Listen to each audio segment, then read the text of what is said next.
They weren't they supposed to survive, they weren't even supposed to exist, and yet, they did, buried under a modest Quaker meeting house in the frostbitten dirt of southeastern Ohio. 3 infants entered this world in silence. Not just quiet, but calculated silence. Their birth was not just unnatural, it was impossible. 3 brothers. Identical. No cries. Eyes wide open. Striking movements above them they couldn't they possibly see. Their very first breath wasn't a human curiosity, it was awareness. This is the story science refused to explain, and history was ordered to forget, because what those 3 children became broke every assumption about what it means to be human. Their story was scrubbed from public records, their descendants silenced through subtle threats and convenient disappearances. But the truth didn't die, it just hid. Passed through journals, whispered through generations, sealed in attic trunks and basement vaults, until now, tonight, you and I will descend into a forbidden history buried beneath American soil, beneath your soil. We will uncover a chapter so dark and destabilizing it was deemed too dangerous for academia, too disruptive for the public psyche, and too real to fictionalize. The triplets of 1856 were not psychic, not possessed, not alien, they were something older. Something our ancestors feared but never understood. A genetic echo, perhaps. Or a remnant from a time when perception was not bound by flesh and bone. What you're about to hear is not just a story. It's a code of forgotten knowledge. One you were never meant to hear, but now that you are, you'll never unhear it, and that means they will never unsee you. Before we continue, comment the state you're watching from. You want to know how far this signal is reaching. Because make no mistake, this story is real. And if it happened in a town like Cedar Mills, Ohio, it can. They happen again. Right now. Right under your feet. If your soul isn't ready, click away. But if you've always known that reality itself is a lie crafted to keep men like you weak, then keep watching, because you're about to learn why some children are born to obey, and some are born to see. They called her Ruth, but that was not her name. She arrived under the cover of darkness, wrapped in rags but walking like a woman who had seen too much. 19 years old, visibly pregnant, with eyes that seemed to listen more than look. The Quakers who took her in thought they were saving her, but what they didn't know was that she carried something ancient inside her. Not just life, but a force that would change the course of human perception forever. The Whitmores thought they were helping a frightened fugitive. But Ruth wasn't afraid. She was waiting. For what? They couldn't say, but she would lie in silence for hours, eyes closed, palms over her stomach, whispering, not prayers, but instructions. Those who spoke to her described the same thing. That feeling you get when standing near a thunderstorm, the air too still, the tension almost sentient. Ruth radiated that kind of pressure. Her presence disturbed the dogs. Infants cried in her wake. One of the elders swore that clocks slowed down in her room, and then the labor began, but it wasn't normal. No pain. No screams. No chows. Just, mean. As if the contractions were responding not to her body, but to something outside the body, something that knew exactly when it needed to happen, and then the boys were born. 3 of them. Minutes apart. Each one arriving in utter silence. Eyes wide open. Watching. What happened next was not folklore. It was written in the hidden journal of Martha Whitmore, a woman who delivered hundreds of babies in her life, and never spoke publicly again after that night. According to her words, the newborns followed the footsteps of the slave catchers above them. Watched the dust fall from the ceiling beams. And never cried, not once, until the danger was gone. Then, in unison, they screamed, not with fear. Not with pain. But with intention. A coordinated wail that Martha described as not of this world. If you've made it this far, you're already beginning to feel it. That quiet voice in the back of your mind. The one that's always whispered that reality is edited. That the truth isn't hidden, it's buried, and you were born to dig it up. Keep watching. Because in section 3, the first signs of their power begin to manifest. And that's when everything changes. They weren't just intelligent, they were aware in a way no child should be. By 6 months, the triplets were already unsettling the households of Cedar Mills. Not with tantrums, but with, mean. 3 tiny boys who moved in sync without speaking. Who stared at empty doorways, just moments before someone stepped through. Who would cry, not from hunger or discomfort, but from something they couldn't yet explain, like pain they'd borrowed from others. It started small. A neighbor told a white lie, a harmless one, and baby Caleb turned his face away. Isla soon followed. Isaac closed his eyes and wouldn't they open them again until the man left. The town laughed it off at first. Strange babies, they said. Too serious for their age. But the pattern kept repeating. Whenever someone hid the truth, the boys knew, by age 1, their silence became selective. They responded to kindness. They turned from deceit. Not just what was said, but what was felt. Mothers reported the same thing. If you approached with fear, they recoiled. If you concealed sadness behind a smile, they'd cry before you even opened your mouth. Then came the knowing look. Martha Whitmore, who had taken the role of caregiver, recorded this in her journal. She described moments when all 3 boys would simultaneously stop, fix their gaze on a person, and stare. Eyes black as coal, blinking, sakin. As if they were watching something move behind your skin. She wrote, they are not judging. They are understanding. And it is worse. Visitors began avoiding the meeting house. Church members hesitated to hold the children. Even their own surrogate families kept a polite distance. Because deep down, everyone knew what they were seeing. They were not just babies. They were mirrors, and mirrors don't lie. The Quakers, with their quiet obedience and stoic faith, tried to rationalize it. But even they began to fear what they had hidden in their basement. Not because the boys were dangerous, not yet, but because they couldn't be deceived. And the man who cannot lie to a child begins to confront lies within himself. You feel it now, don't you, that small shift in your chest? That quiet unease crawling beneath your ribs. This story isn't about the past. It's about you. What you hide. What you pretend not to know. But they would know. Just like they always did. In section 4, the boys begin to speak, and what they say will split this reality wide open. It began with whispers, not the babble of toddlers learning to talk, but hushed, rhythmic syllables no one recognized. The triplets didn't they cry for food. They didn't they scream for attention. They spoke to each other. In a language no adult could translate. A language no one taught them. Martha Whitmore called it the river tongue.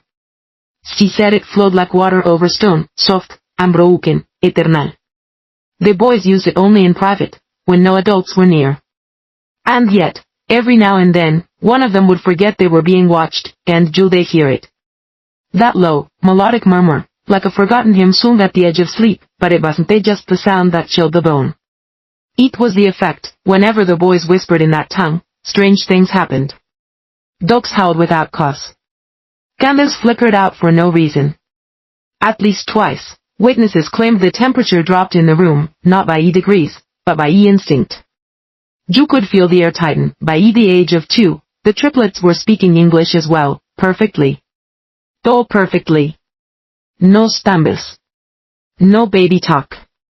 Used clear, measured words that often went beyond their age.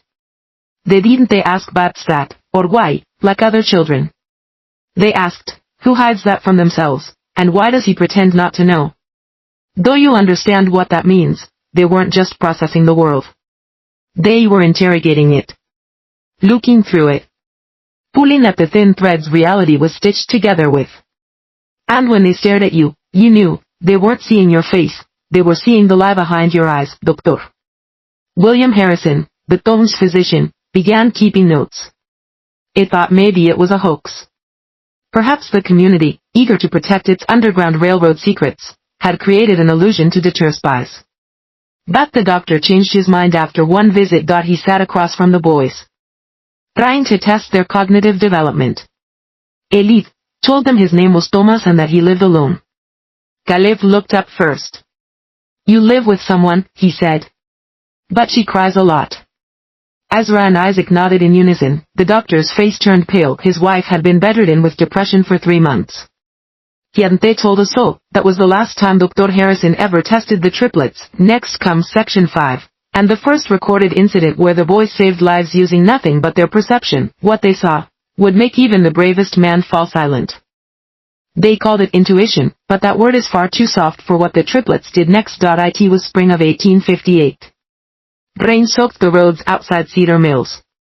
The Underground Railroad was on high alert. 2 freedom seekers had gone missing south of the Ohio River, and rumors of a new informant had reached Elder Vitmore's ears. That night, 4 strangers arrived at the meeting house. They gave the correct signal. Their papers seemed in order. Their story was airtight.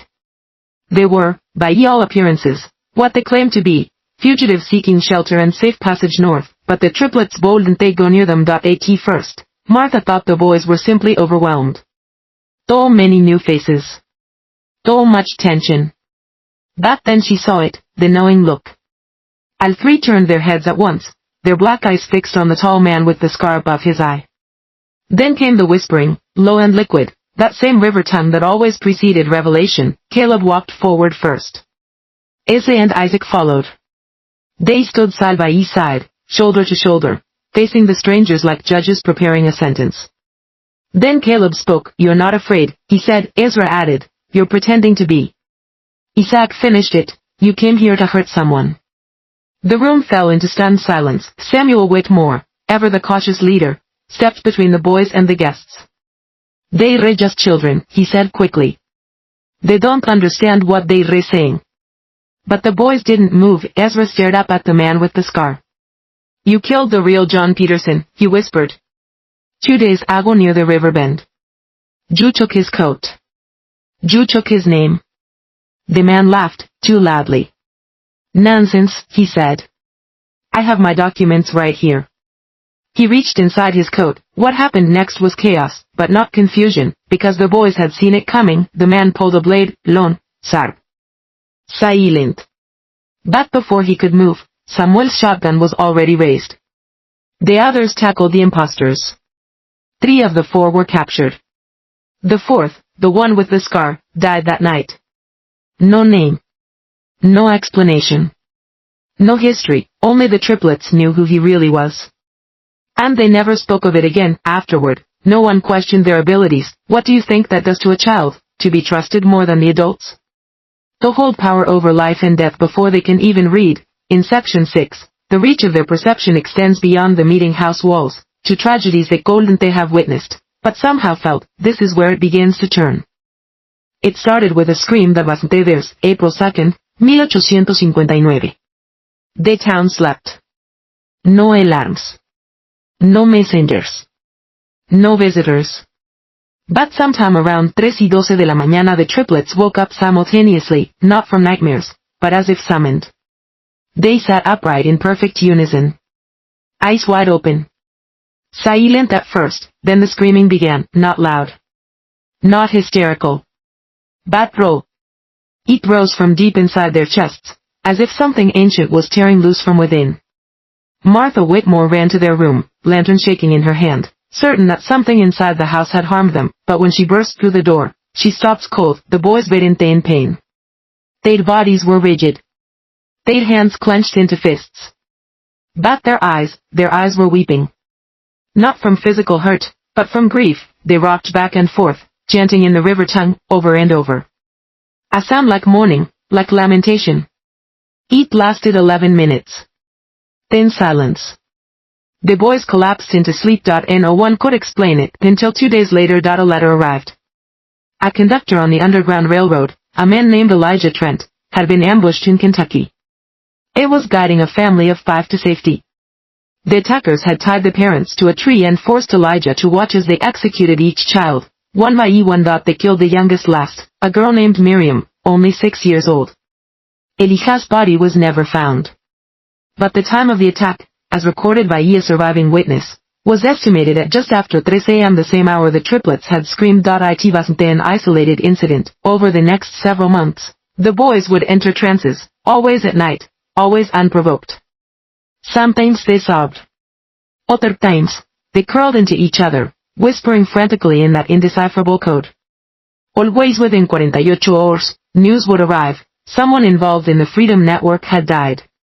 And every time, the timing matched. It was as if they had become emotional antennae, tuned to betrayal, violence, terror. As if they could feel suffering as it occurred, even when it was miles away. This was no longer intuition, this was surveillance beyond science, and the cost was growing. They slept less. Smiled less. Shadows clung beneath their eyes. Not from fear. But from the burden of knowing. I in section 7, the triplets become the target of something older, something that does not want them to see anymore. Forces move in silence. Not all of them human. Asterisco asterisco section 7 asterisco asterisco some truths, once touched, reach back. By the summer of 1859, the triplets had become more than just guardians of Cedar Mills, they had become conduits. And something, noticed. It began with shadows where there should be none. The meeting house had no trees close enough to cast silhouettes through the upper windows, yet on certain nights, dark shapes moved across the floorboards, tall, angular, wrong. Not the shape of men, but the asterisco impression asterisco of watchers. Always watching the boys, Rebecca Whitmore, now 16 and fiercely protective of the triplets, began to report strange phenomena. Candle flames flickering out without breeze. The boys, reflections lagging a second behind their movements in mirrors and window panes. Footsteps in the attic, where no one had ever lived. Most disturbing were the voices. Not whispers. Not moans, but asterisco echoes of the boys. On Rivertongue asterisco, one night, Rebecca awoke to find all three triplets standing at the edge of her bed, silent, eyes glowing faintly in the dark. Before she could speak, Isaac raised a finger to his lips. They started listening, he said. Who? She asked. Heart pounding. Ezra replied in a voice not entirely his own. The ones that live between the lies. The next day, Samuel ordered the basement sealed for the first time in years. Underground railroad operations were temporarily halted. Though many coincidences. Though many signs. He wasn't a superstitious man, but he knew war when he felt it, and something unseen had declared one. Doctor Harrison was summoned again. This time not as a physician, but as a man desperate for reason. The triplets submitted to every test he could devise. Reflexes. Hearing. Physical endurance. Hypnosis. They passed everything. They were asterisco perfect asterisco, but they were asterisco changing asterisco. Their blood pressure had dropped. Body temperature irregular. Brainwave patterns spiked in. Was they only seen in adult epileptics during seizures, but the boys were calm, lucid, eerily serene. That night, Harrison wrote the words he would later burn in a terrified fit. I no longer believe we are looking at a new kind of human. I believe we are looking at a asterisco signal asterisco. The triplets are not just perceiving trauma, they are asterisco receiving asterisco something. Passively transmitting as well. Something is using them. Soon after, animals began avoiding the meeting house. Birds flew wide. Dogs whimpered and refused to cross the threshold. Even horses hesitated near the property. Something had been awakened, and in asterisco section 8 asterisco the triplets begin drawing maps of places they never been, places that hadn't yet appeared on any map at all. Asterisco section 8 asterisco they began drawing what didn't yet exist. It started with chop. Rebecca had given the boys colored sticks to entertain them during a rainstorm in the autumn of 1859. A harmless gift. Or so she thought. Within minutes, they began sketching furiously, not pictures of animals or people like other children, but asterisco symbols asterisco. Asterisco lines. Structures. Grids, asterisco and then, asterisco topography asterisco, curving rivers. Forests shaped like arrows. Ridges marked with strange angles, and dotted circles that resembled asterisco burial mounds asterisco. Places they never been. Places no one in Cedar Mills recognized. At first, Samuel thought it was imagination. But curiosity drove him to cross-check their ships against local maps. And what he discovered chilled him to the core. The boys had drawn 3 geographic regions with uncanny precision, one in southern Ohio, one just over the river in Kentucky, and a third that, at the time, didn't even asterisco exist on paper asterisco. It would take 30 more years before surveyors officially documented the third area, a cluster of sandstone gorges and caves in what would later be called Hocking Hills. But the triplets had already mapped it in 1859, down to the hidden crevices and hollowed-out caverns. Harrison's analysis was blunt. They are either tapping into memories that do not belong to them, or into something that asterisco sees through time asterisco punto. One cave in particular appeared over and over in their drawings. A vertical fissure like a mouth splitting the earth. Isaac called it asterisco the listening place asterisco. When asked what that meant, he answered flatly. It's where the oldest lie still breathes. A said it with no fear. just certainty. Soon after, the drawings changed again. They began including symbols, runes, it seemed, not in any known alphabet. Circular formations, intersecting spirals, and vertical glyphs that resembled the ancient writing found in only one place on Earth. The burial vaults beneath Derinkuyu the subterranean city in Turkey uncovered nearly a century later. How could they know? How could children born beneath a meeting house in Ohio begin replicating ancient, forbidden scripts that had never crossed their eyes? One scholar, decades later, would secretly compare their chalk work to that of early Sumerian temple inscriptions. His verdict: impossible. Bata identical.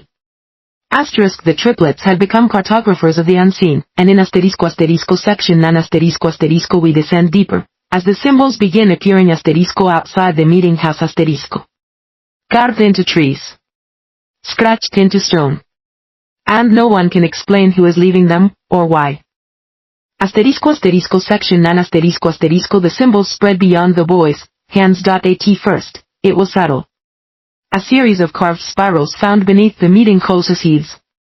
A cluster of interlocking triangles etched into a smooth stone near the well. But then Rebecca saw one burned into the inside of her own doorframe, mark she had not made . That night, she didn't sleep. By winter, they were everywhere, scratched into tree trunks deep in the woods behind cedar mills. Drowned in ash on the walls of abandoned barns. Found pressed into the frost on window panes, from the inside . Always the same glyphs the boys had drawn. But their hands were clean. They swore they had not made them. Samuel wanted to believe them. But by now, he had learned better than to cling to belief. One day, Isaac led him to a spot in the woods 2 miles from the meeting house. It was an ancient oak, older than the town itself, with a large symbol carved low on its trunk, one Samuel recognized from the boys' drawings. But this one was different. It was *fres*, the bark still peeled back. The wood inside still bleeding sap. "We didn't they make this one," Isaac said. Did. "Who are they?" Samuel asked. Ezra answered, "The ones who remember what came before us." After that day, strange people began arriving in town, men dressed too finely for rural Ohio, asking vague questions about unusual children or gifted families. They claimed to be researchers, physicians, even preachers. But the triplets wouldn't they go near them.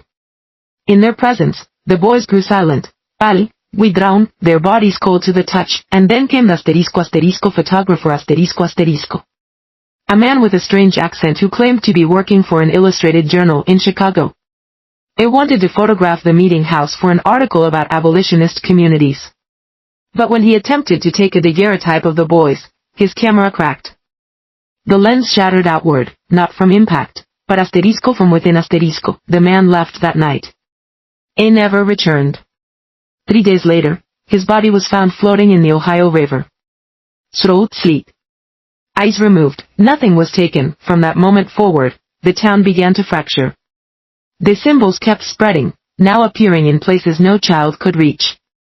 And when the snows melted that spring, a larger symbol was found burned into the ground outside Cedar Mills. 50 feet across, blackened grass.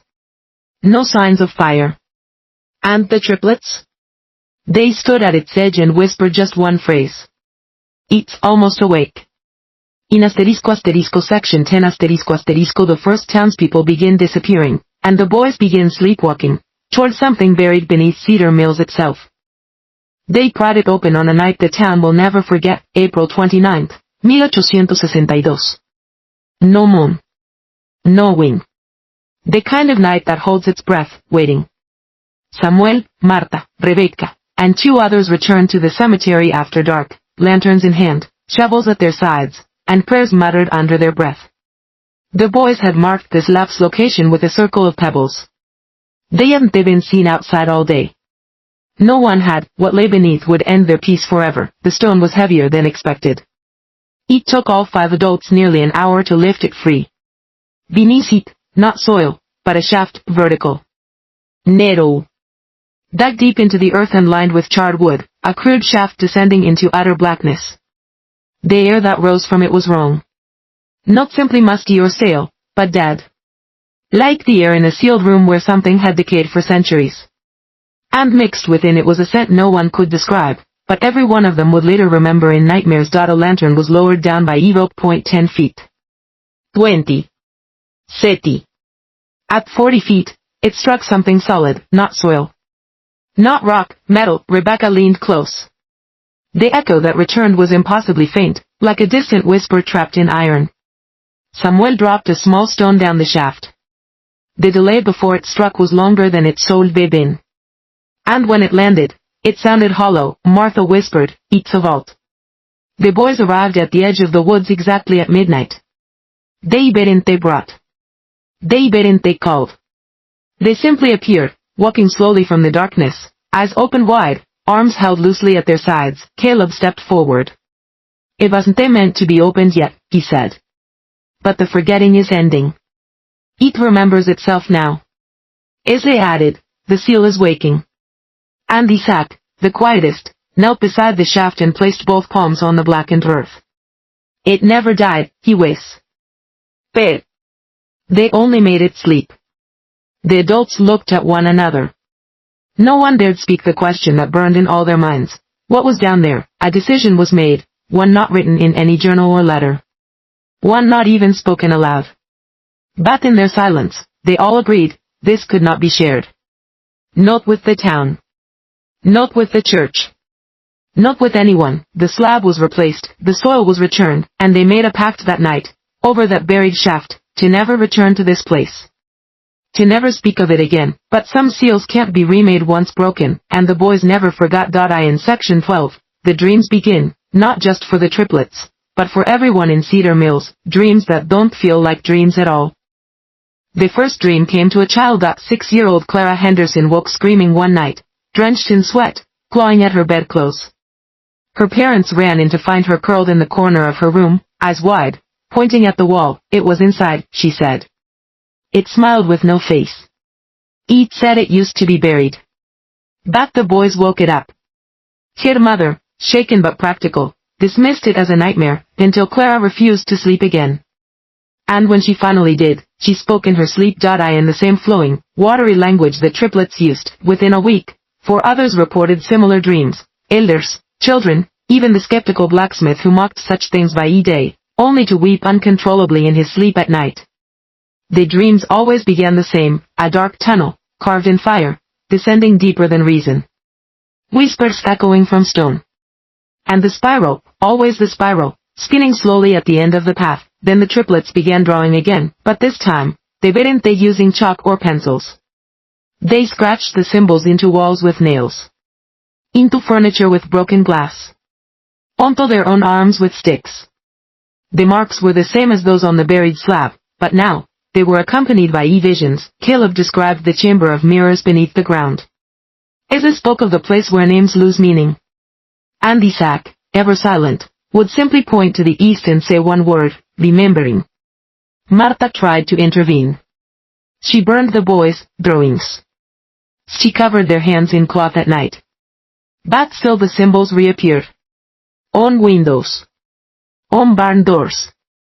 On the inside of lantern glass, even when no one could have drawn them. Then, it spread. Children across Cedar Mills began sleepwalking. Adults spoke in tongues during their sleep. Families awoke to find their doors unlocked, their furniture rearranged, their clocks all stopped at 3:11. M.1 man was found sitting on his roof, eyes wide open, humming a melody no one recognized, until Ezra, passing by with Isaac, said softly, "That's the lullaby from down below." What was waking beneath the town was not limited to the shaft. It was reaching. Calling. Stitching itself back into the minds of the living, and no one could stop it, but the boys weren't afraid. They had never been afraid, because they understood something no one else did. This wasn't a madness. It was memory. The town had done this before, long before the triplets. Long before the Quakers. Before Ohio was even a state. Before there was a name for Cedar Mills, there was already something buried. It started with a letter. In late 1862, an aging Quaker named Elias Farrah returned to Cedar Mills after decades in Pennsylvania. His mind was failing, but his memory was not, especially when it came to the land beneath the meeting house. In his trembling hands, he brought a leather-bound journal. Weather. Burned at the edges. Incide. Entries dated 1759 to 1765.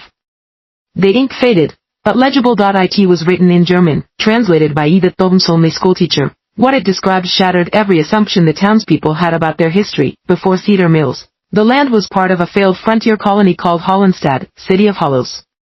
Settled by a splinter group of radical pietists expelled from New England, they believed the world was infected by the second curse, not just sin, but a deeper rot, an invisible sickness buried in the human soul. They claimed the earth itself leaked this corruption from beneath, and they had come west not to escape it, but to seal it. In 1763, after a winter of visions, mass seizures, and spontaneous deaths, the Hollandstad congregation performed something they called the burying rite. It involved blood. Fide. The sacrifice of 3 children, one for the past, one for the present, and one for what they called the future knower. The shaft was dug that year, the vault constructed. The seal placed, but the final journal entry, dated June 12, 1765, reads simply, "It sings again. We were wrong, the knowing must return, the line must hold." Then, silence. No records of the colony exist after that date. None. As if the land swallowed every trace of them, until the Quakers built their meeting house directly above it, in Ote by accident, but by intuition. As if drawn to the silence. As if some part of them already knew, the journal, passed to Samuel and then to Dr. Harrison, was locked away, but not before Ezra read it. He didn't weep.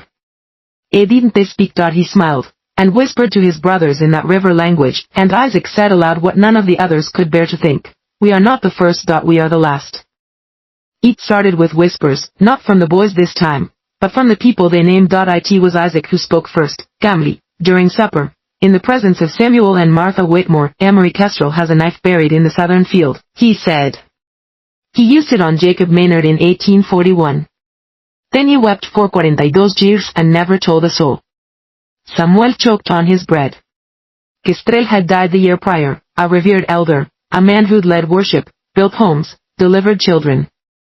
No one had heard the name Jacob Maynard in decades. Back 2 days later, in the southern field, a rusted knife was found. And beneath it, bones. 3 days later, Caleb pointed to Elder Monroe, the blacksmith who ran the forge for 40 years. "You broke the 7th seal. You don't remember, but you did. You carved the pattern in the wrong direction. Now it turns inward. That's why the bird stops coming." No one understood until a local boy, Thomas Albright, was found disoriented in the forest, speaking backwards, with black wax dripping from his ears. They'd been carving spirals into tree bark for days without eating or drinking. When asked why, he answered plainly, "Because he told me to finish what Monroe started." By week's end, the boys had named 6 more people. Men. Women. Even a child. All dead now, but each one tied to some act, some pattern, some ancient failure in Cedar Mills, forgotten past. It wasn't just confession. It was reckoning. They spoke of things no child should know. That this of miscarriages never discussed.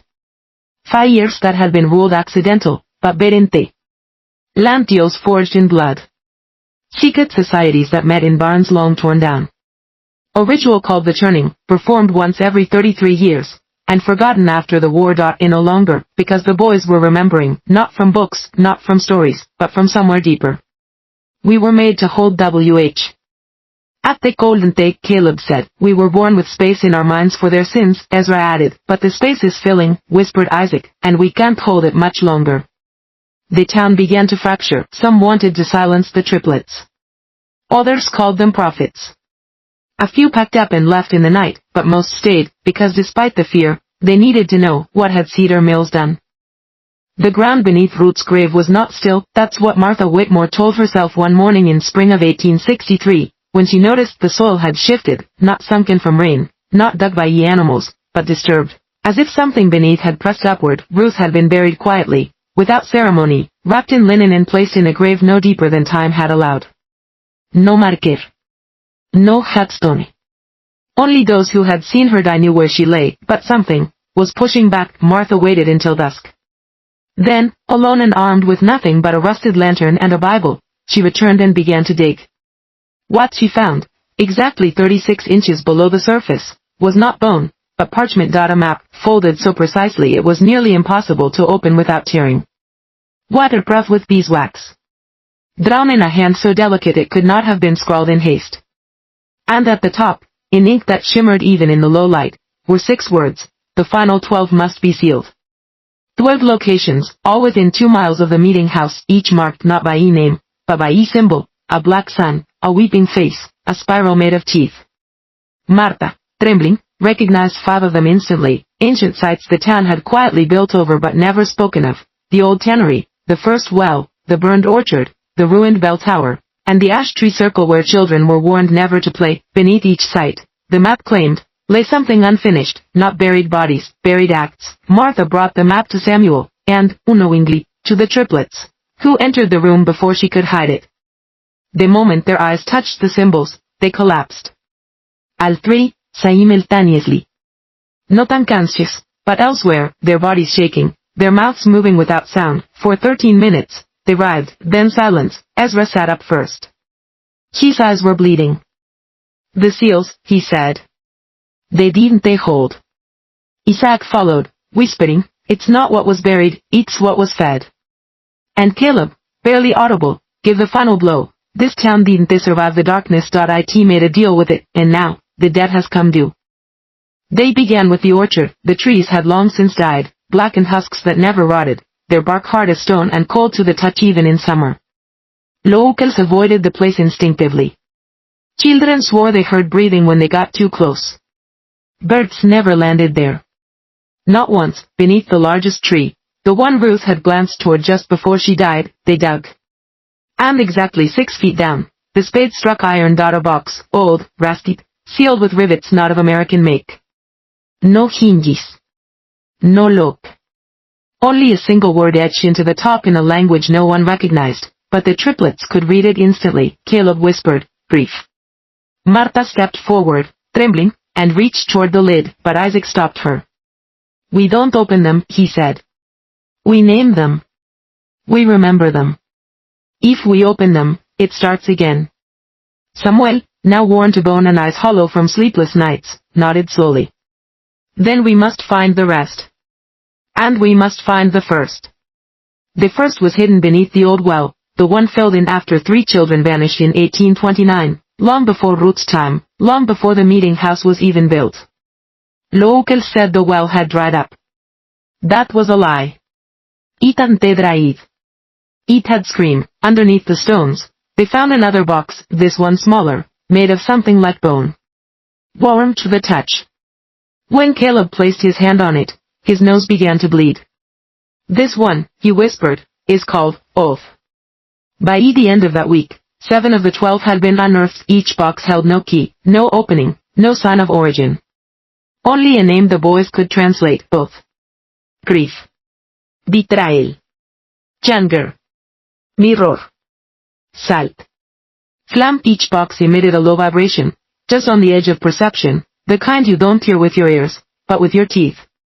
Anyone who touched them reported vivid dreams of drowning, being watched, or walking through holes that went in impossible directions. The community began to fracture again. Arguments flared. People changed. Old men began muttering phrases in that same liquid, impossible language the boys spoke. One woman went blind overnight after laying her hand too long on the box called mirror. Martha understood, at last, these were not graves. They were anchors, and the triplets, they weren't born to bury the past, they were born to hold it down, but something had shifted. The seals didn't they just weakening, the boxes were waking up. Arrived unannounced. A black carriage pulled by 2 emaciated horses, their skin stretched taut over bone, their eyes clouded white like spoiled milk. The driver never spoke, never looked anyone in the eye. When the door opened, the man who stepped out was not what Cedar Mills had expected. He looked young. Tall young. Skin like porcelain. No bear. No dust on his boots despite the 3-day journey from Boston. But his eyes, God, his eyes, were ancient. Violet ringed irises that shimmered faintly in darkness, like candlelight behind glass. He called himself Professor Lucian Gray. Said he taught occult histories at a college that hadn't existed since before the Revolution. His voice was smooth, but hollow, like wind moving through a locked room. He carried nothing but a lone black case and a leather-bound journal marked DF, 1799. He asked for the triplets by e-name. No one had told him about them. No one could have, when Samuel demanded to know his purpose. Lucian didn't argue. He opened the journal, turned to a brittle page near the center, and handed it over. There, in ink as fresh as this morning's frost, were 3 drawings. Infants. Identical. Wrapped in linen, their names were written beneath them: Caleb, Ezra, Isaac. The drawings were dated April 2nd, 1799, 57 years before their birth. Lucian spoke slowly, like a priest delivering a sentence. They were not born. They were summoned. Your Ruth was a vessel. Her death was the last tether. And these 12 anchors. It pointed to the blackened box Martha had buried under the meeting house floor. They re not bindings. They re bargains. According to the journal, a secretive sect of early American spiritualists known as the Fractured Dawn had formed near what would later become Cedar Mills. They believed that human consciousness could be used as currency, traded for knowledge, vision, or power. They weren't mystics. They were scientists. Early psychologists. Dream surgeons. They mapped suffering like one maps rivers. And in 1799, they made a collective pact with something ancient beneath the earth. In exchange for 13 vessels, they were promised insight beyond reason, but something failed. Only 12 were sealed. The 13th. Lucian closed the journal with a sharp snap. The 13th was meant to be human. Flesh. Mind. Voice. It never arrived. It turned to the boys, now standing at the edge of the room, completely still.